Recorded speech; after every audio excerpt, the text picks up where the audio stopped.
You're listening to the Coffee Hour. I'm Andy Bates. I'm Sarah Gulseth. It is Friday, August 16th.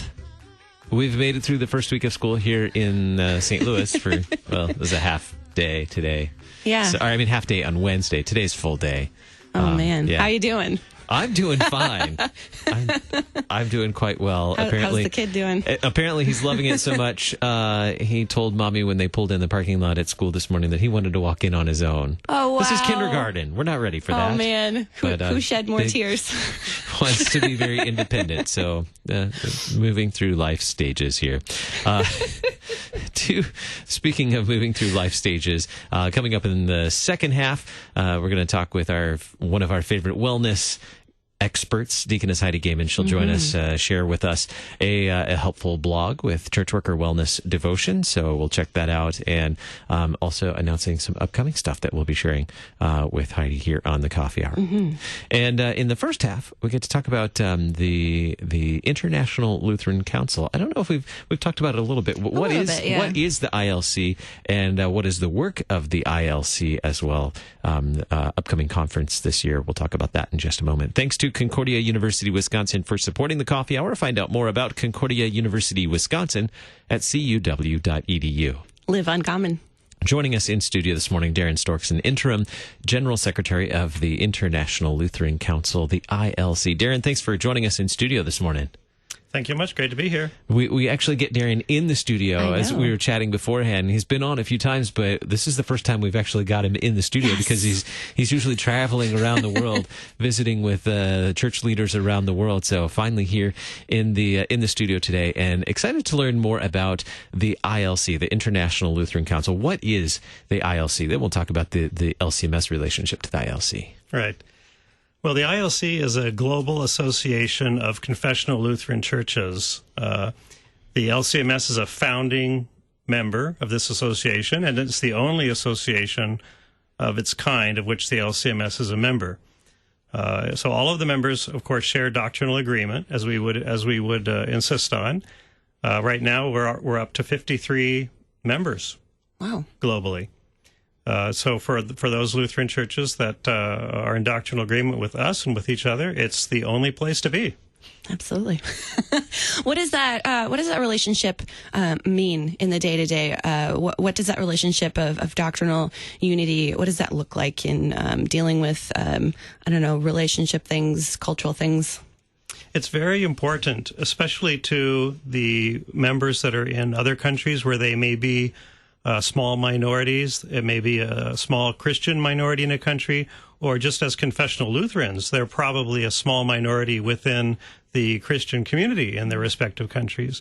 So unlike those of us here in the States and the LCMS, where we have a large church body and we have a long-standing history and a very stable presence in the country, these smaller church bodies really have a great desire and a great need to be part of a larger group, part of an association that gives them a sense of security, a sense of belonging to a larger group around the world, with other members that they know are there to support them prayerfully and in other ways as they confront the challenges as such a small church body. Absolutely. Where are some of these church bodies? You mentioned 53 of them across the world. Where are some of them? Well, they're all over in every continent. Of course, I probably can't name all 53, but they range from, for example, Argentina and Brazil and Latin America, many other Latin American churches, of course, the LCMS and the Lutheran Church Canada here in North America, and in Africa, Nigeria, one of the LCMS daughter churches, many other churches in Africa, which is actually these are the fastest growing churches right now. Africa is a very exciting place for us, very exciting place for our ILC members, because the membership is growing rapidly, and we have many new applications coming in from Africa these days as well. So we look forward to welcoming probably several more African churches in the near future. Also Asia, where our members include, for example, the Philippines, which is hosting, in fact, the upcoming seminaries conference that we're going to talk about. Absolutely, yeah. What is the work of the ILC? What does this? What benefit does this give to all of these churches? Well, we have conferences every year. So we work on a 3-year cycle. So last year we had the World Conference, which is the main conference of the ILC, where all of the members come together and decide. Of course, there are studies and discussions and papers and things, but they also decide whatever business matters need to be decided for the sake of the organization. That's kind of the General Assembly, if you will. Mm-hmm. And then the second phase in the cycle would be this year when we're having the Seminaries Conference. This is also incredibly popular as representatives from each seminary or theological institution of the ILC members around the world can come together to, once again, enjoy fellowship. They can share mutual concerns. They can deliver and hear these papers and talk about matters of mutual interest and importance. Then the third year in the cycle is the time for the regional conferences. So each region, the 5 regions, North America, Latin America, Europe, Asia, Africa, will each hold regional conferences for the members in that region. That's a time for those regional members to come together and connect. It's also a time when new members that may be exploring membership in the ILC are likely to be invited and attend and consider membership. I was just picturing the World Conference when all these leaders are coming together. International. What are the languages spoken in the room when you come together for the World Conference? Well, of course, we use English as the standard global language that most people speak. Very often we will have translation because there's a significant Latin American contingent, so we'll often provide Spanish language translation for the brothers from Latin America. But, of course, you have all the other conversations going on in any number of languages as well. So the upcoming seminary conference, tell us how this will benefit the seminaries from all around, from Lutheran church bodies all around the world. Well, one of the primary benefits, as with any conference, is simply the fellowship that they get to enjoy. These are theological educators working very hard at their various seminaries around the world, but they might not have that many opportunities to come together and connect like this. So this provides them that opportunity to get together with colleagues from their seminaries around the world. So the fellowship component is probably one of the most important aspects of it.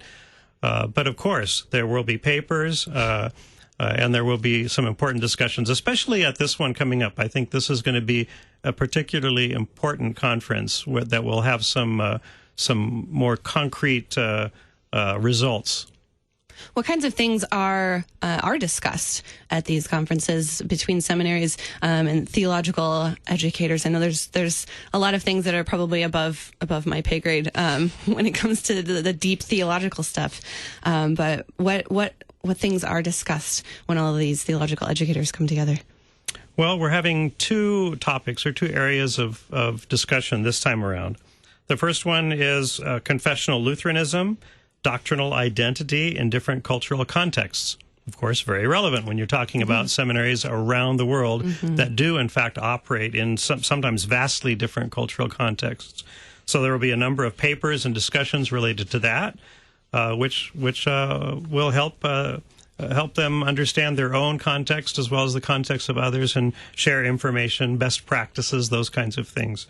Then particularly exciting is the second theme or the second topic, which is Lutheran curriculum for theological education. And we don't have any kind of standard, I think, global Lutheran standard for theological education, but this gives them an opportunity to start discussing what they see as the essential elements of a Lutheran curriculum for a seminary. And perhaps through that discussion, that will be very informative for the various leaders and members, and perhaps some kind of standard for Lutheran theological education can emerge from that. That's why I said this one I think will be a little bit more concrete in its results or its outcomes, because this could actually produce a very concrete, tangible, and practical result that seminaries around the world can benefit from. Wow. This is a fun statistic, but what is, and you may not necessarily know this off the top of your head, what we said, 53, there are 53 members 53 of ILC. members presently, yes. Several applications pending. That will grow. Of those, how many of those church bodies have their own theological institution or seminary, and how many are making use of other seminaries, whether it be from partner churches or otherwise? Yeah, I don't know that number right off the top of my head, but you're absolutely right to ask the question, because many of these, as I said at the outset, are relatively small church bodies. Mm-hmm. So obviously, if the church body is still small, they may not have the resources to have an established seminary or institute of theological education. They may have to use somebody else's seminary or some other means to educate their pastors. So you're right.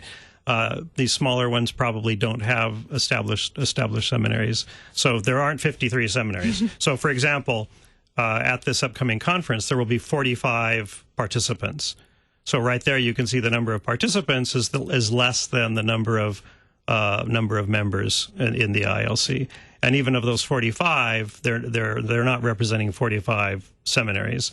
So the number of, I don't know it off the top of my head, but the number of fully fledged seminaries or formal institutes of theological education would be much less than the number of members. But part of the goal of this, of course, is to enable these institutes to grow their capacity. And as the churches grow and as they grow their capacity through interactions like this, then we hope that the seminaries will grow, will be able to reach out to those churches that need theological education, and of course maybe assist those smaller churches as they grow to develop their own institutes of theological education. Outstanding. How do we follow the work of the International Lutheran Council? Well, I suppose the easiest way these days is simply to go to our website, ilcouncil.org, where updates on happenings, news, like these conferences and so forth, will be posted on a regular basis. Darin Storkson, Interim General Secretary of the International Lutheran Council. Thanks so much for being our guest on the Coffee Hour today. Thank you very much. Great to be here. I'm Andy Bates. I'm Sarah Golseth. Stick around, more Coffee Hour on the way.